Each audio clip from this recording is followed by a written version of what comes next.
আন্তর্জাতিক অপরাধ ট্রাইব্যুনালের chief prosecutor advocate Tajul Islam বলেছেন, ক্ষমতায় এসে পিলখানা হত্যাকাণ্ড দিয়ে শুরু হয় শেখ হাসিনার মানবতা বিরোধী অপরাধ। শাপলা চত্বরে হেফাজতের উপর গণহত্যা সহ আওয়ামী লীগের শাসনামলে যত মানবতা বিরোধী অপরাধ সংঘটিত হয়েছে সবকটির কেন্দ্রবিন্দু ছিলেন শেখ হাসিনা।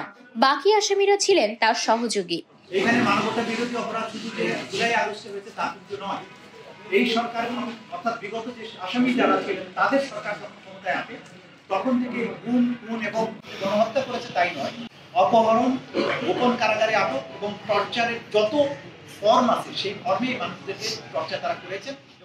শেখ হাসিনাকে ফেরাতে ভারতের সঙ্গে বন্দি বিনিময় চুক্তি প্রক্রিয়াধীন রয়েছে বলেও আন্তর্জাতিক অপরাধ ট্রাইব্যুনালকে জানিয়েছেন chief prosecutor advocate Tajul Islam.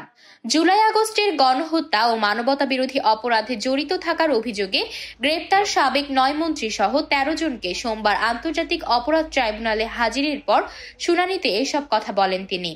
যে আইন শৃঙ্খলা রক্ষাকারী বাহিনী রিপোর্ট যেটা দাখিল করেছেন ১ নম্বর মামলায়, যে একমাত্র আসামি শেখ হাসিনা, তার ব্যাপারে রিপোর্ট দেশের বাইরে পালিয়ে আছেন, ভারতে অবস্থান করছেন।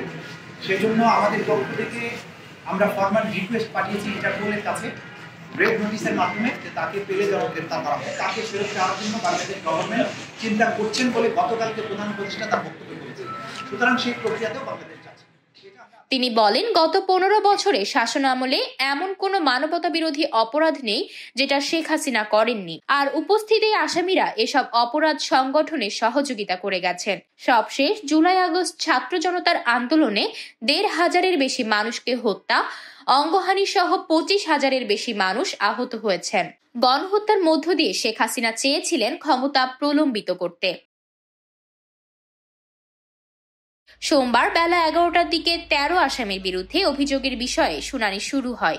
তার আগে সকাল ১০টা ৫০ গারুদখানা থেকে তাদের এজলাসে তোলা হয়।